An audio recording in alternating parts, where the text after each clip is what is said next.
And to always define the cart and the horse, which comes first.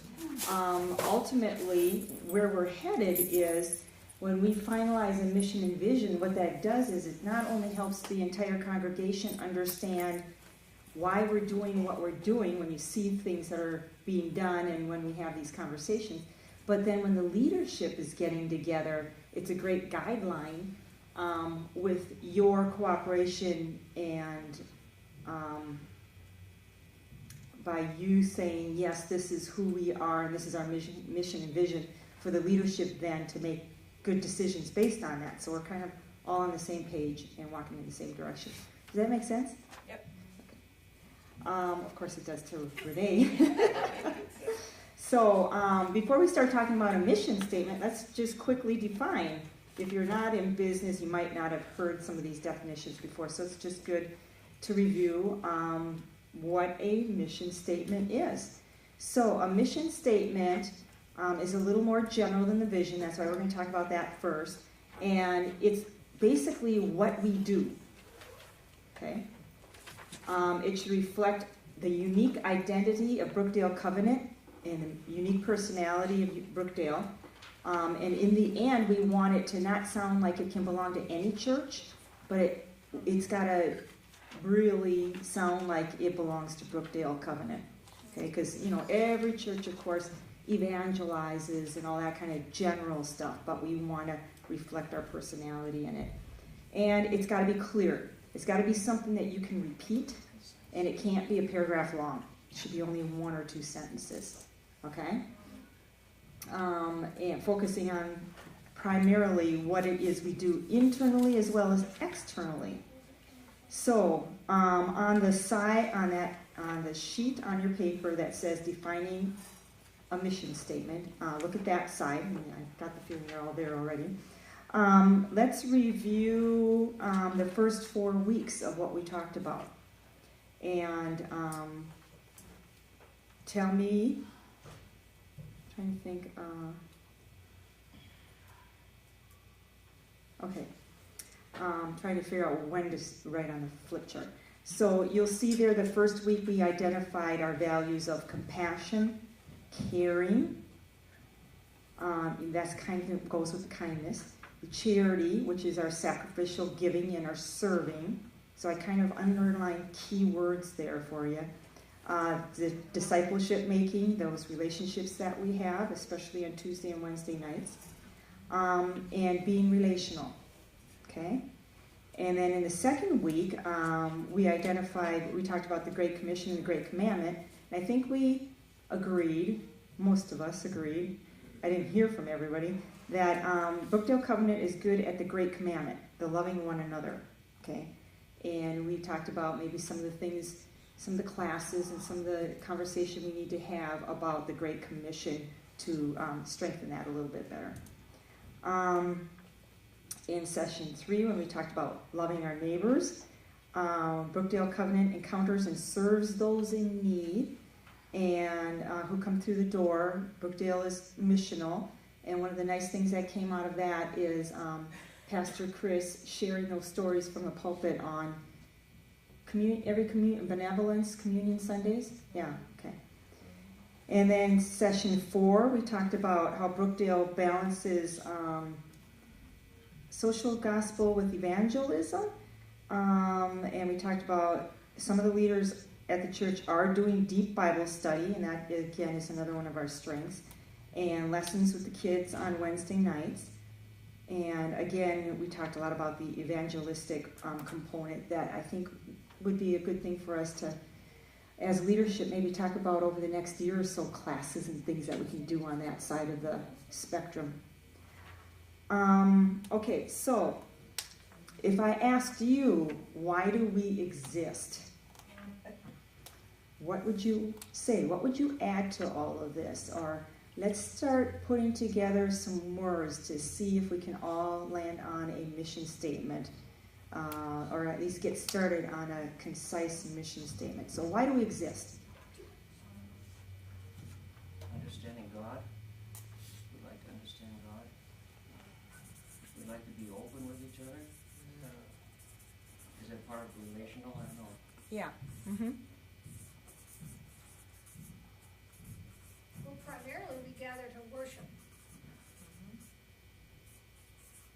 And then we could always talk about what. Oh, this is going to be tricky, isn't it? Yeah. Okay.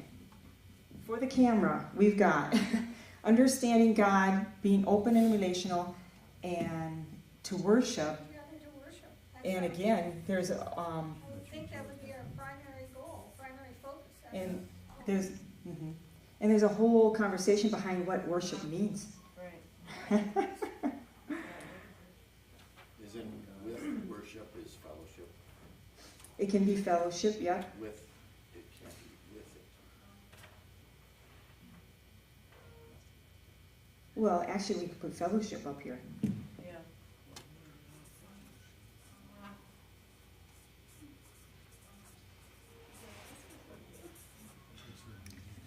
Okay, the question is, why do we exist? To fellowship, to worship together, to be relational, to understand God. To form a community that believes in Christ.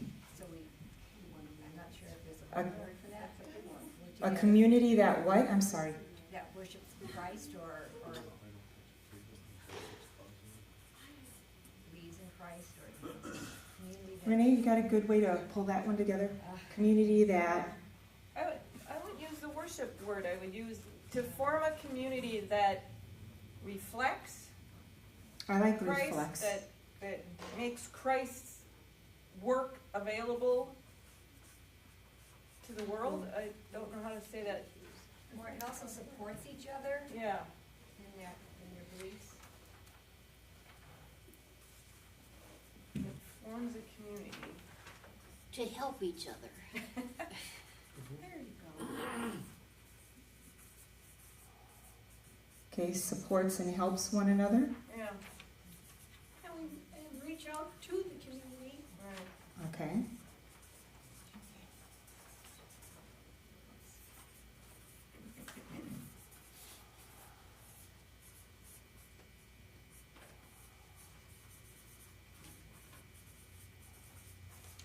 Okay.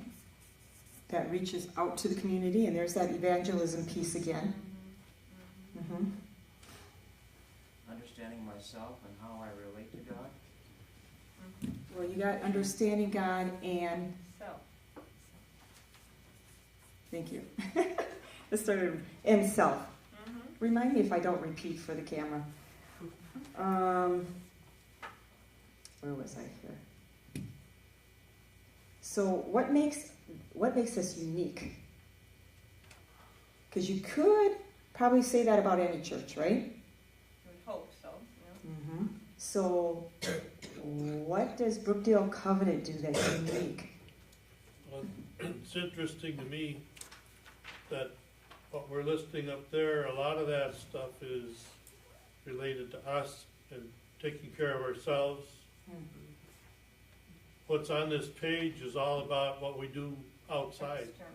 Right, here we got one of them that's external. Yeah, and there's we're good at loving one another. That's on this page too. But other than that, both sides of this page are all about outside, whereas what's up there is all about inside.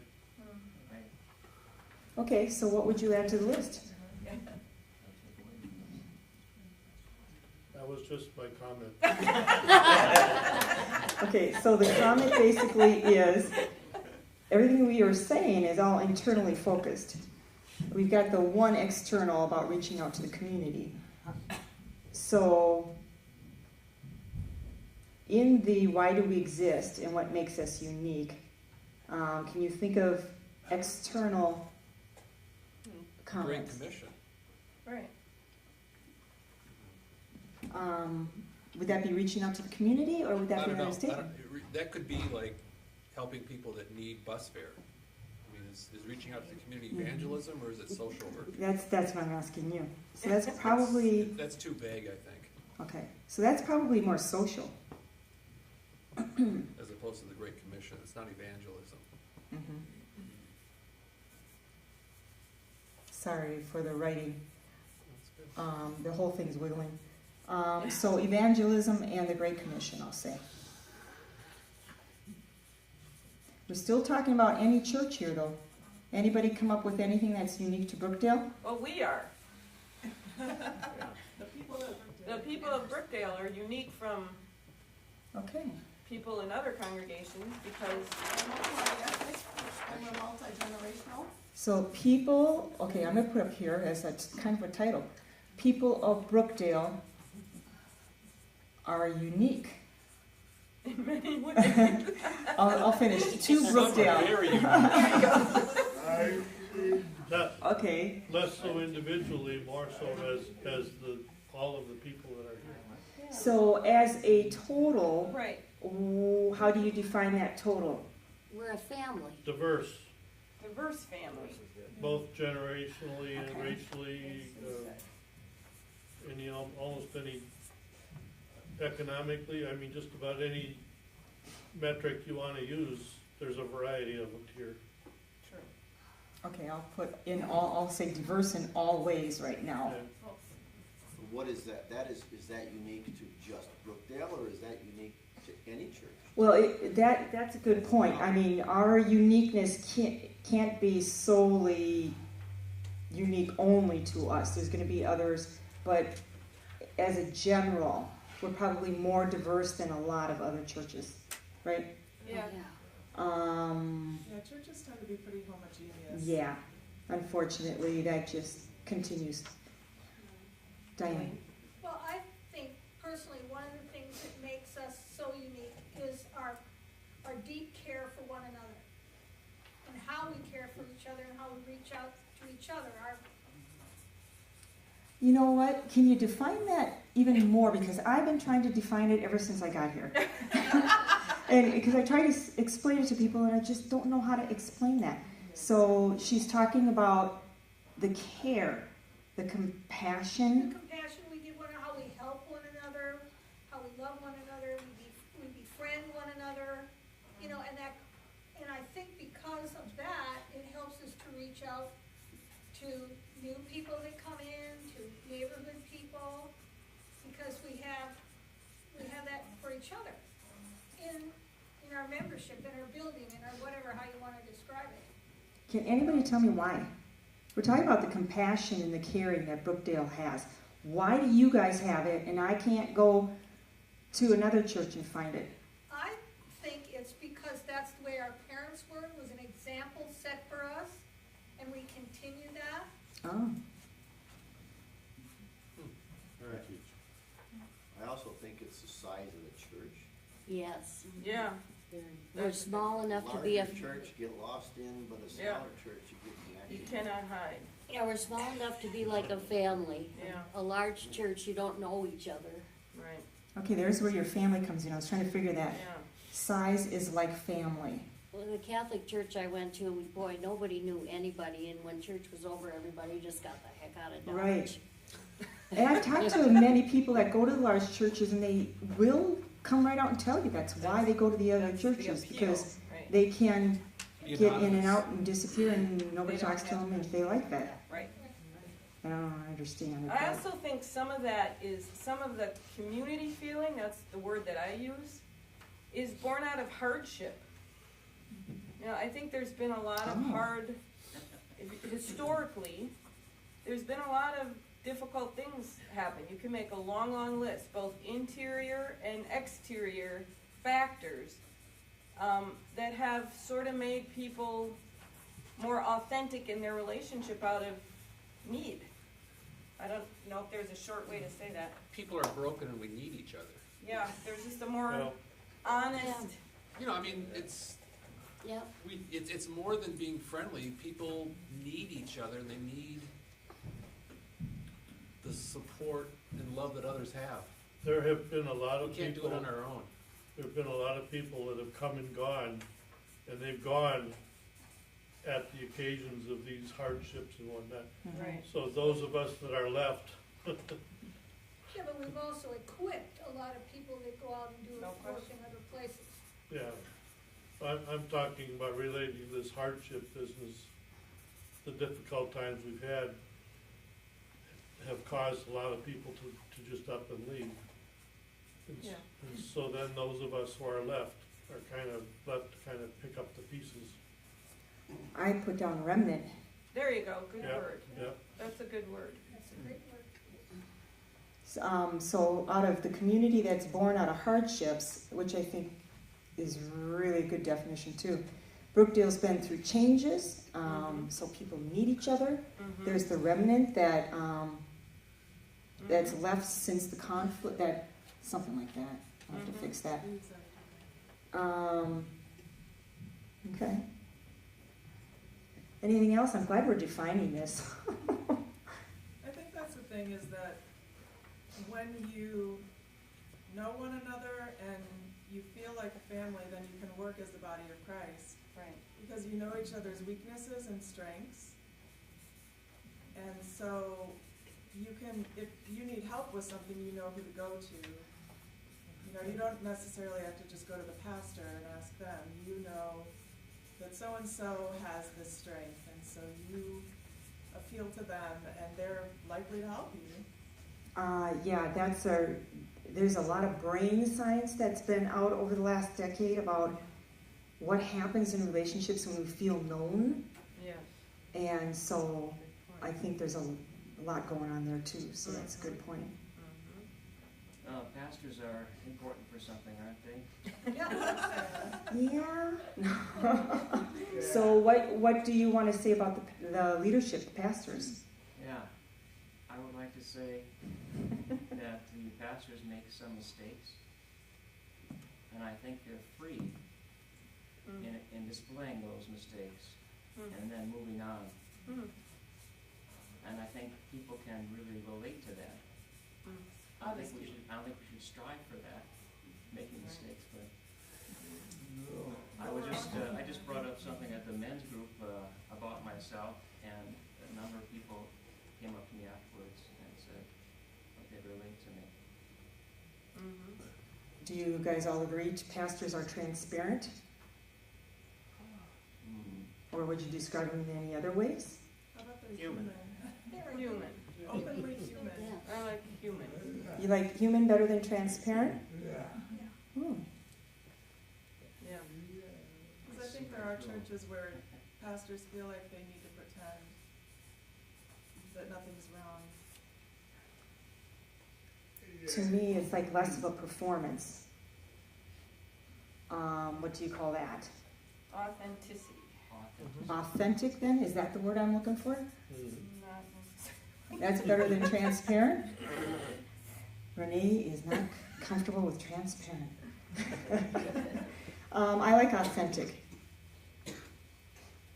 And human. I could put it in simpler terms, and I could probably add a little bit because I'm on this crazy part of life where I'm kind of new to this church, and I also attend Eagle Brook, which is a very big church.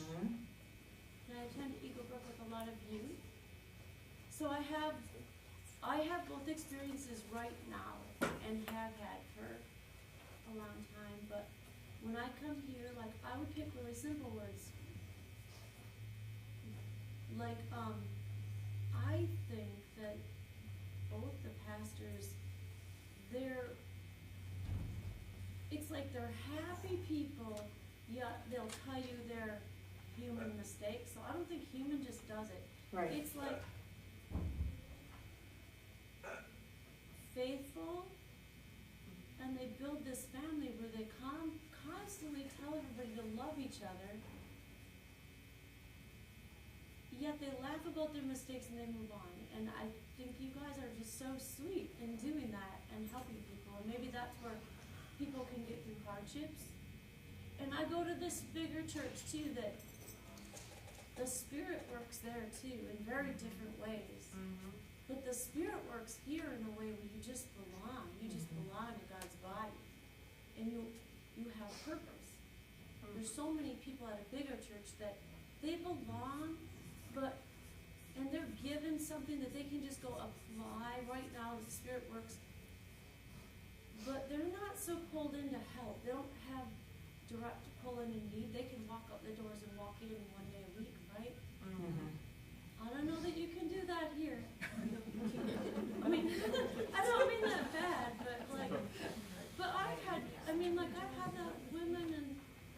Bible study, they don't get mad at me when I'm late all the time because I overcommit.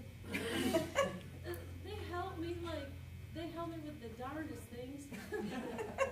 That, you know, and like Renee, she'll just laugh at you when you do something stupid. So you can tell her and share it and get it off your heart. So you maybe want to pick a mission that's real words, not so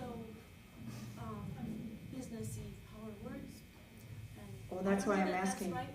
Yeah. But the other thing that I want to say that is so unique at Brookdale, and that I experienced this as a youth too.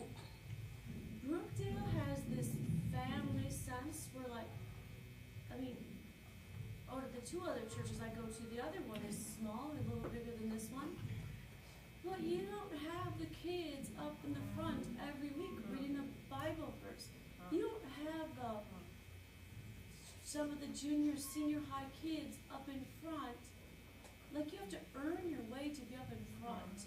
Or the adults. You just don't have this family where everybody has value. It doesn't really matter how old you are.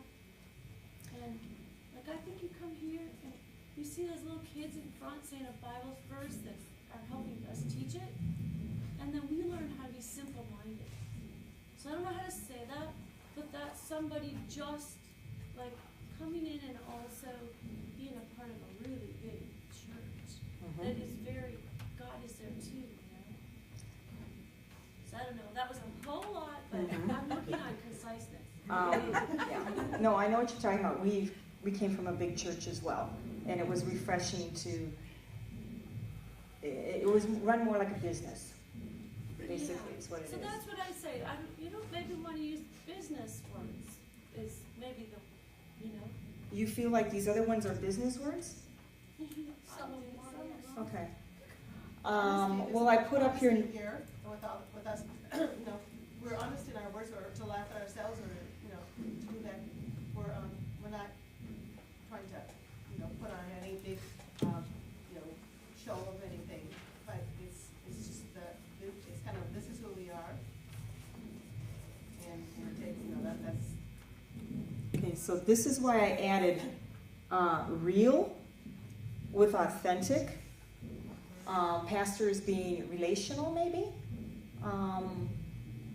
so that they seem approachable. I added up here description for Brookdale Covenant. Non-judgmental is what I was hearing. Would you agree? Good word. Sense of humor. I suppose that could be applied to the entire church. I have committed. There was something in what you were saying that made me think of the word committed.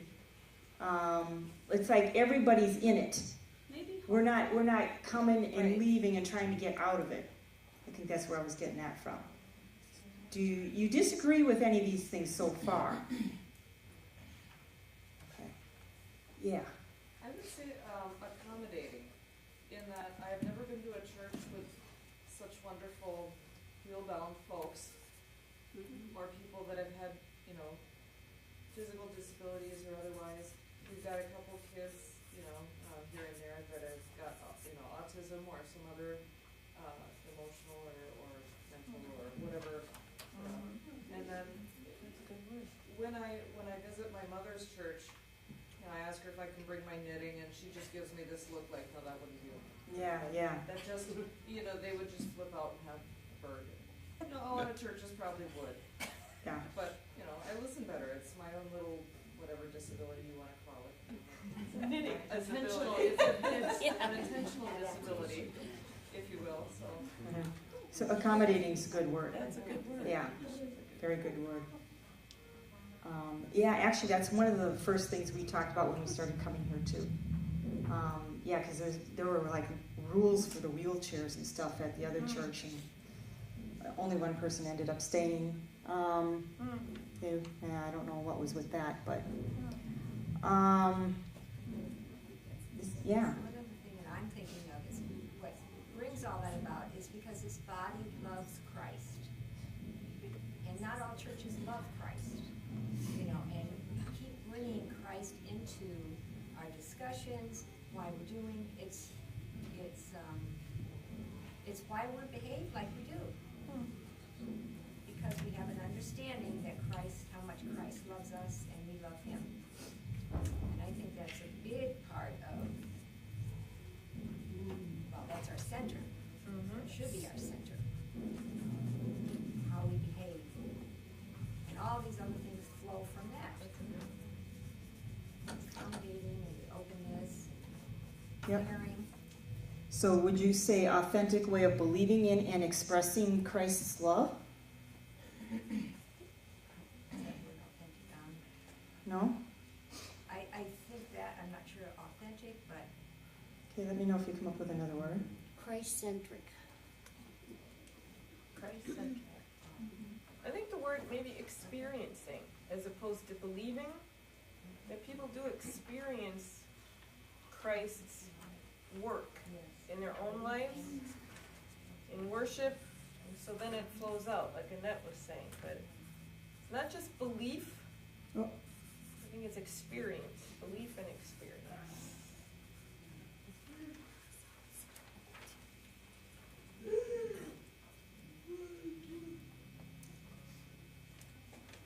I almost feel like we're missing something if we just experience and express it. Right, There's a step before that, and that's where I had Yeah. the believing in there.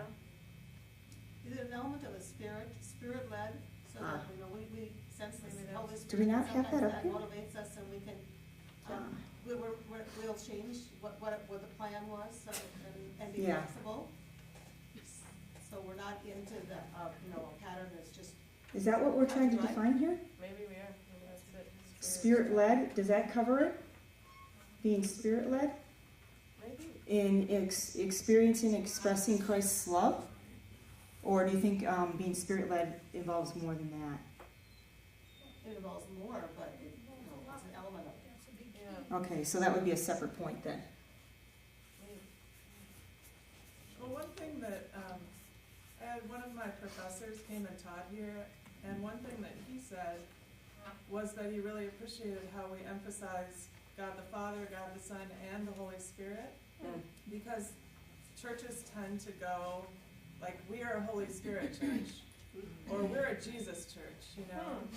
And here we emphasize the whole Trinity together in a really natural way, which was, I thought that was interesting, because it's something that I'd never thought of that way, but I We're see that we do that. Trinitarian. Trinitarian. But I mean, in a way that seems really natural Huh.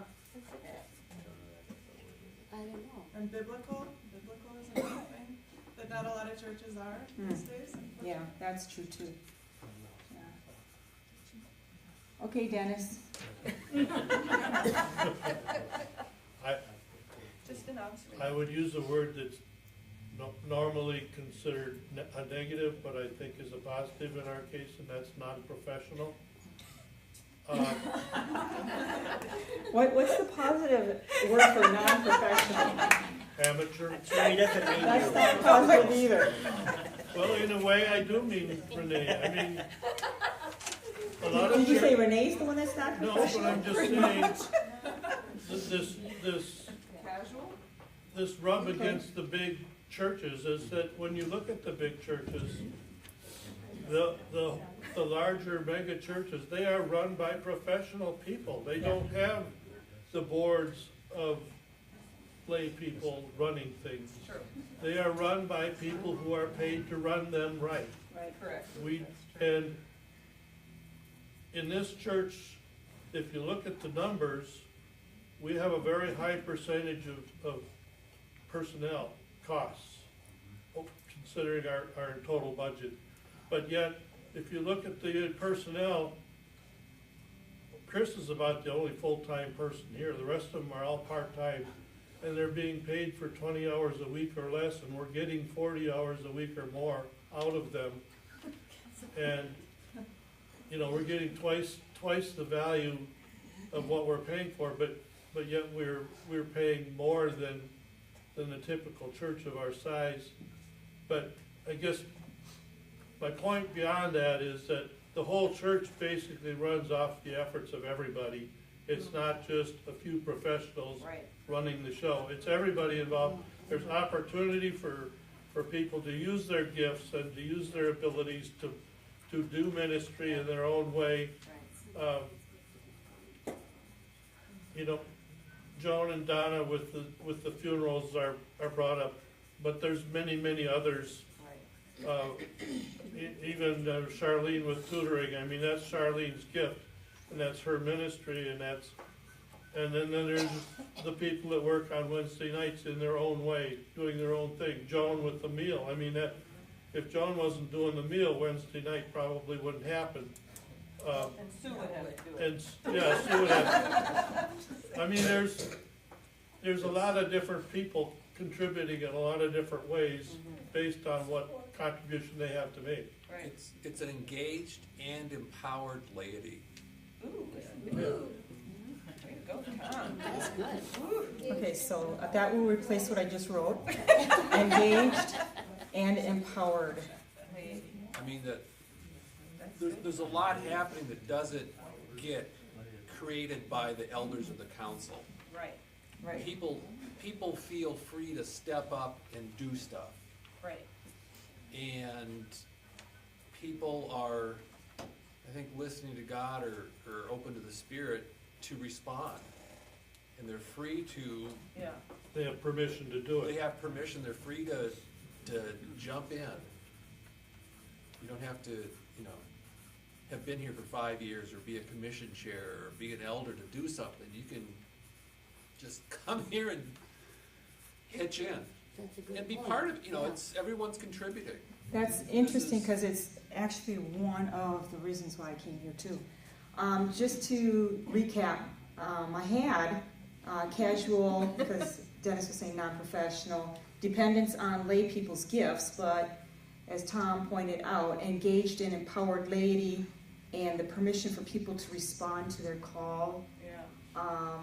Yeah. I was getting to a point at my past church where I was being blocked from serving because they were constraining the professionalism of people. Right. You had to meet so many criteria and stuff to do things. So there's a huge advantage, and I believe that God wants us to all be able to grow by serving, and so you got to open those doors and allow people to serve. So yeah, that is another great point. Boy, I'm glad I'm going to be able to write this stuff all down because this is good stuff. Who's on the pulpit committee here? Do we have a pulpit committee? No. Who moves the pulpit from the side? 'Cause Randy does. Randy is the pulpit committee. Jessica told Randy he's the pulpit committee. Who's assigned to put the coats on the disabled people before they go? And who's been assigned to staying with them until they leave? Nobody's assigned. No, I think that's what they're saying. We don't have formal assignments, and if you're feeling called to that, Have at it. yeah, go for it. Part I of think that. that's probably, maybe that's part of the responsibility we're putting back on the congregation because of the limited staff, that if you see something and you feel led to do something, then you jump in and do it, right? Yeah. Absolutely. So that's part of, empowering the laity. Would you say that covers it? Yeah. Yeah, it's a good Okay. example. Yeah. So Yeah. just tell Renee what you're going to do later on. The whole quote there. Well, there's a networking. You know, it's not just that people go willy-nilly and do whatever they feel like Right. doing, I hope. But there's probably someone who's doing it and needs some assistance, needs some backup. There's probably a few people that kind of focus on things. And so, yeah, there are people that are always aware of getting folks' codes on and off. But what happens if they're not there? So there's informal networking. Informal But it networking. might, sometimes it's probably a little too informal, that we might get a little too loose, is that you don't know that. You know, somebody coming in doesn't maybe know how to find out if it's okay to help out. I don't know. And what I like about the networking is that what I learned is you just start talking to people, and then you find out what if something will work or who you should be talking to, Right. and Yeah, and then people in the network hear you talking, and then somebody comes up, and then you end up somewhere where In charge it of happens. something.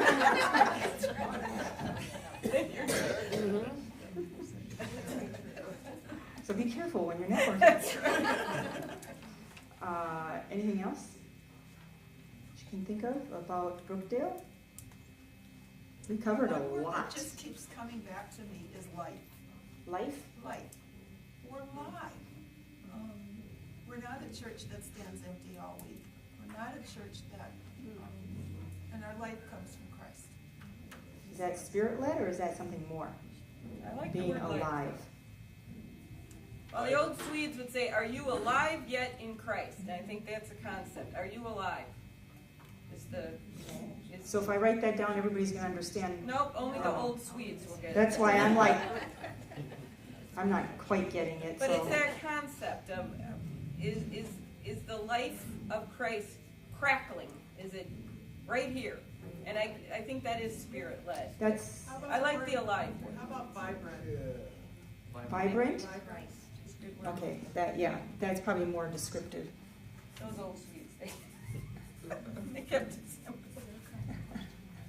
Shall I write something down about sweets? No. Do not. Yeah. I was just wondering if you think there's a freedom among people who are going here to be open and share things that are going on in their lives. Yep, and that comes probably with the non-judgmental. Yeah. So this is something we are always saying. Brookdale feels safe.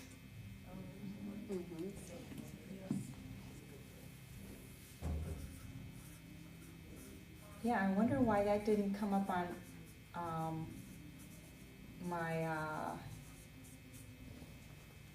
synopsis. Because I think we talked about it at some point. Yeah. Did I see a hand? Yeah. Well, when you say family, families have conflicts, they have disagreements, they're hard work, and you see that here too. There's a lot of hard work and angst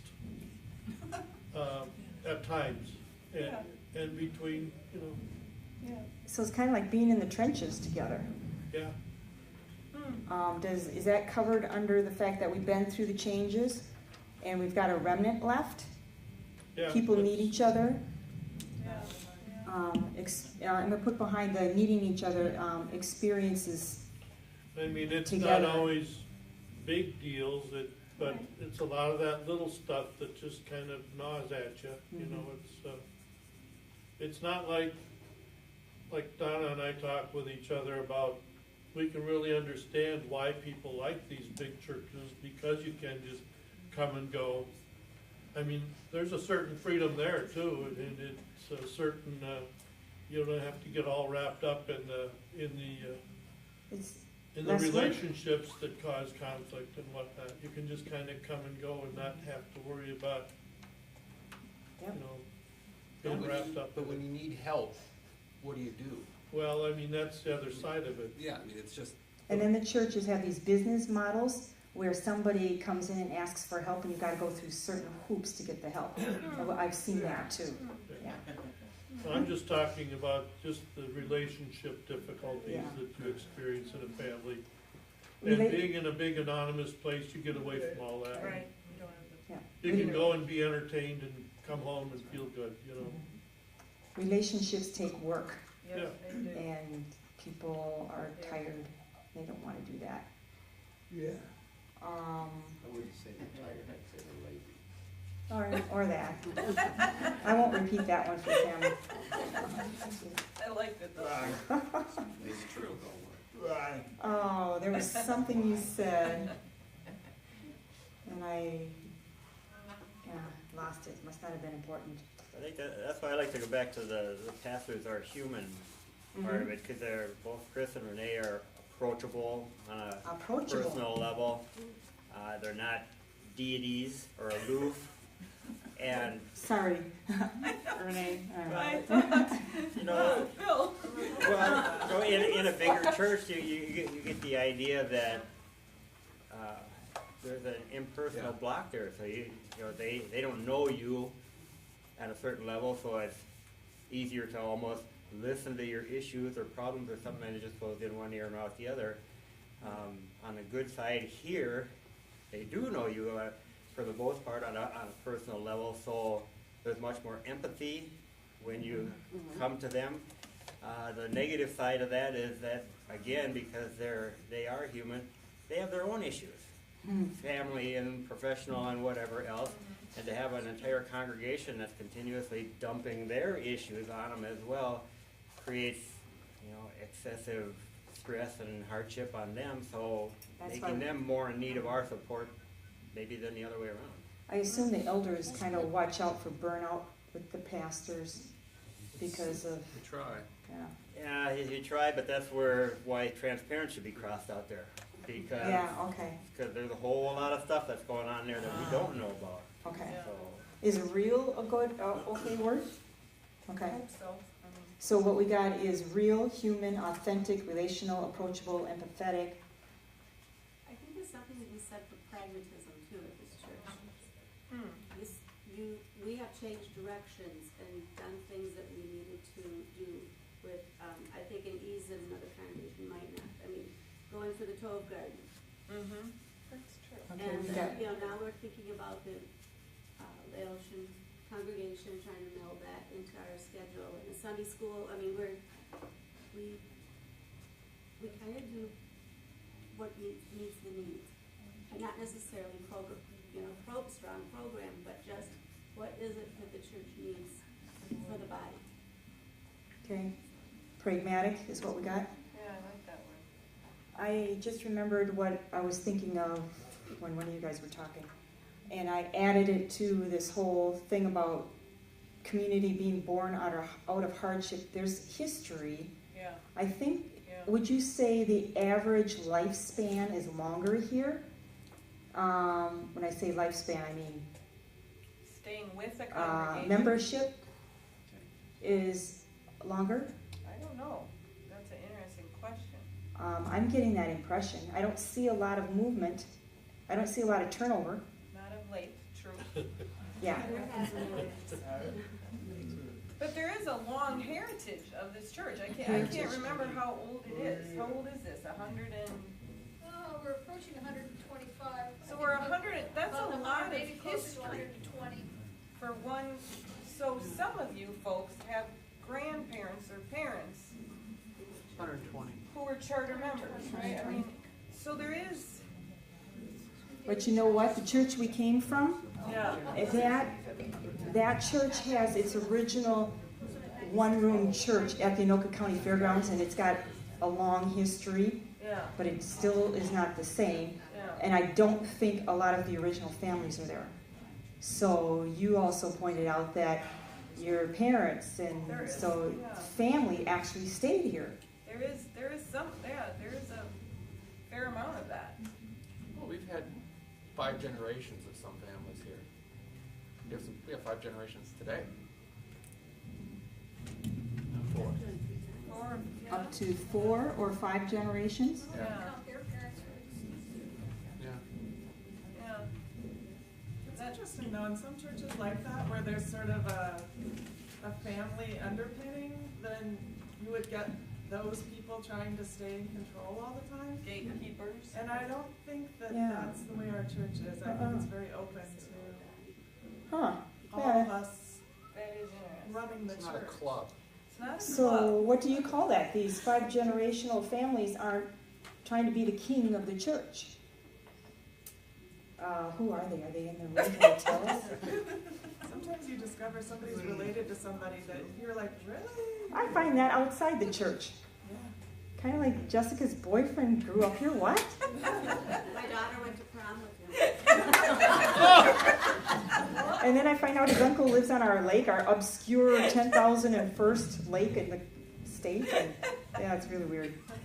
The covenant is that way. Yeah, that's true.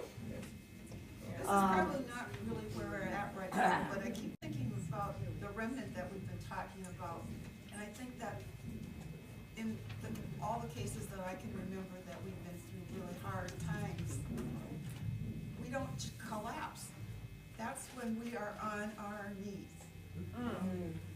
Difficult decisions that have maybe not been agreeable with everybody, or just, really difficult situations with staff or other things.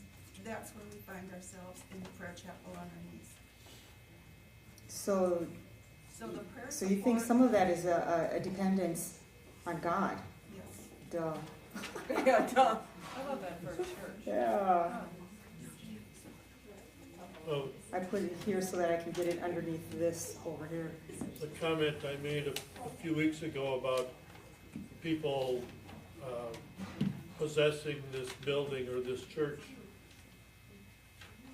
where that came from was, in my mind, back when the original church was built in the mid-50s, and even in 67 when the major addition was completed, there were a lot of tradespeople that were Yeah. part of this church who actually contributed their own labor and their own Right. effort into building this building. Right. And so it's natural that they would have a feeling of this is mine, this is ours, We did this. we did this Yeah. building belongs, this church belongs to us. Yeah, definitely. And, I mean, so that feeling is very normal, very natural, I understand it. And I see that it has kind of evolved to now where we have this is God's house, this is God's building for His ministry. It exists to serve Him, and and a lot of that is because a lot of those old tradespeople are gone. Yeah. And so you don't have that same connection that there once was. And so, I mean, that's both a good and a bad Right. thing. But what I see in that is that you both said that there was ownership by the tradesmen building this place, but then I'm hearing the fourth and fifth generation doesn't feel like they own this place. So it's like that What? special collective ownership, that Right. team Yeah. that's a good ownership. word. You know what I mean? Instead Yeah. of one person thinking they are it. I think amongst Yeah. those old third and fourth, fifth generations of those old that are still here, they still have that same feeling, but I think there's that evolution of idea of more of a broader Right. purpose. Yeah. And that's good. I think we all Yeah. should feel that commitment and the ownership, but we know that we're in it with everybody else, having the Right. same. I mean, it's a balance between stewardship of taking care of the facility, keeping things nice, and using it. Right. Yeah. And in the use of it, you need to still have that care, but you have to understand that it's here to be used. Okay. Okay. Yeah. So, we're halfway done. It's Woo. almost 10 o'clock. So it's good thing we are going to do this next week as well. What I want to do is transition, and we'll do a little review next week, and I will also put this all together, and probably with this document, because a lot of people aren't here, and we'll mail that out. At the very bottom of the form, Jessica and I got together and taking a first stab at it, just so we have something to work off of, is kind of the mission statement, a draft. To be a spirit-led congregation that invites the community to experience Christ's love and compassion through relationships, charity, and spiritual development. So we've got 5 minutes. If you, considering who we are specifically, we did talk a lot about the Spirit. We've been talking a lot about community, loving compassion, relationships. Does anybody have any feedback about what that says, that parts of it you do or don't agree with? I suppose, I don't know if as a huge group we're going to come out with we're going to develop the final, but then this is Brookdale's fault. I don't know, maybe we can. So in the next couple minutes, any feedback from everything we've just talked about and that mission statement that's sitting right there? Does it get to the point or not? What's it missing? Or what needs changing? What needs adding? But remember, we don't want to make it super long either. We read it It's on your paper at the very bottom. So we got the elements of to be a spirit-led congregation, and think about all the things that covers from what we talked about, that invites the community, and that can be internal or external, okay? To do what? Experience Christ's love and compassion. That's that charity and all that stuff we do. And again, thinking about the Lao and the Hmong. Through relationships, charity, and spiritual development. So that last line is really what it is we do. It's Christ's love, and what are we doing? Through relationships, charity, and spiritual development. Does this cover the Hmong school and the Lao church too? We got relationships in there, we got community in there. That's kind of how we unpacked it. What's missing? Diversity? How about welcoming or something? Diversity, welcoming.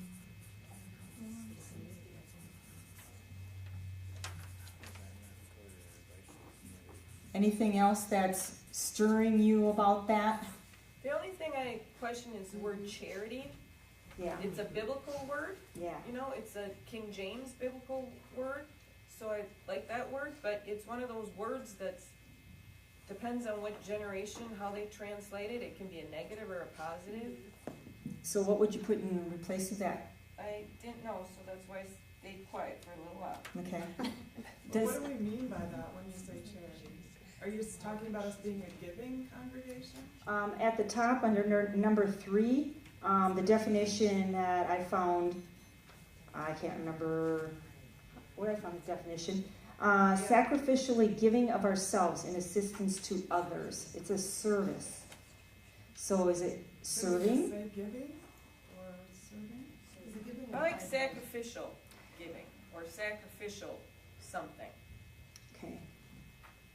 I think the word in the evangelical covenant circle would be missional, but it doesn't fit in that verbal, or in that syntax, but that's what the evangelical covenant church describes as missional, is this sacrificial giving. But I don't know how to make that grammatically work. Yeah. Joey, I'd kind of like to add something about that we are biblical teaching and using the Bible as our guide. Needs new words, but that's Kind of like biblically focused, right? right.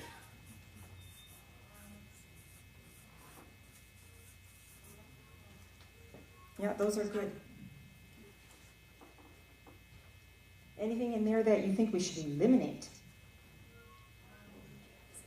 Besides charity, replacing charity. We have in here, invites the community. Does that cover welcoming or not? I think so. Okay. Okay. A word that goes beyond spiritual development, Yeah. is saying we are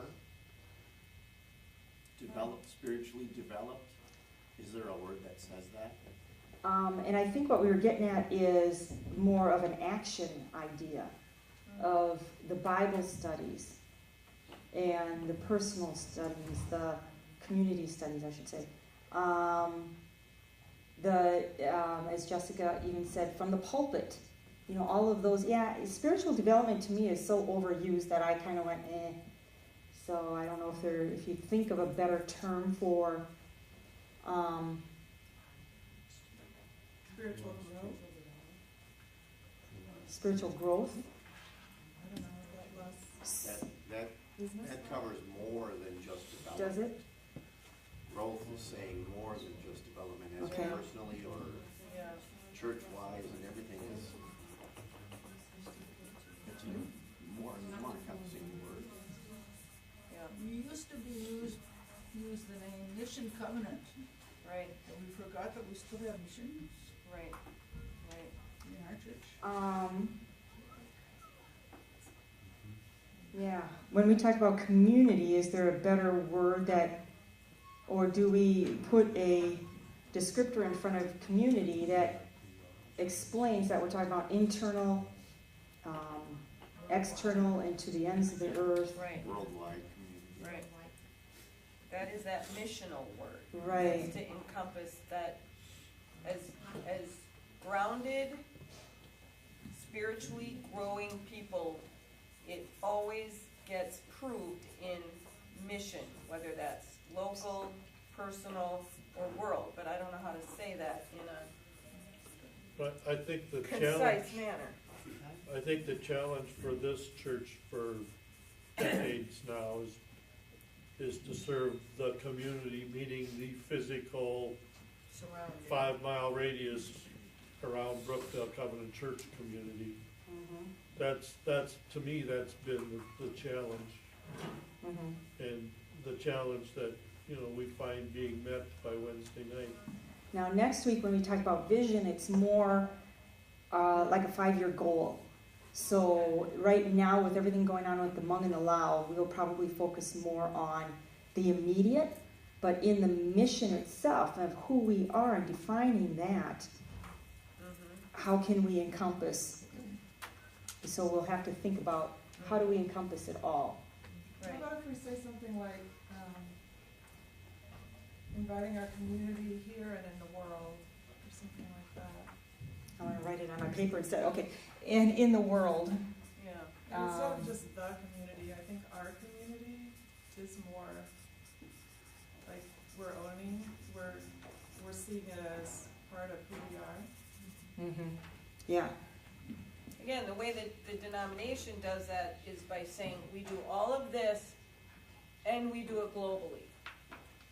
So always with, as Jody said, this one of the core values of the Evangelical Covenant Church has always been global mission.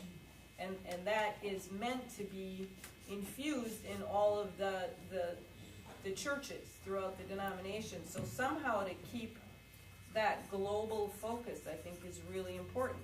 It is a part of our budget. It is a part of our perspective. Maybe we talk more about local because it's in our face, literally all the time. Well, here we can get it down to 3 words: locally and globally. Yeah, Locally Yeah. and extended. yeah. I can do that to him. He's my husband. Yeah. Okay. It's 5 after. I don't want to keep you guys. Feel free to let me know if something else pops up in the middle of the night. Write it down. Okay. And we'll summarize and go on to vision next week. Thanks.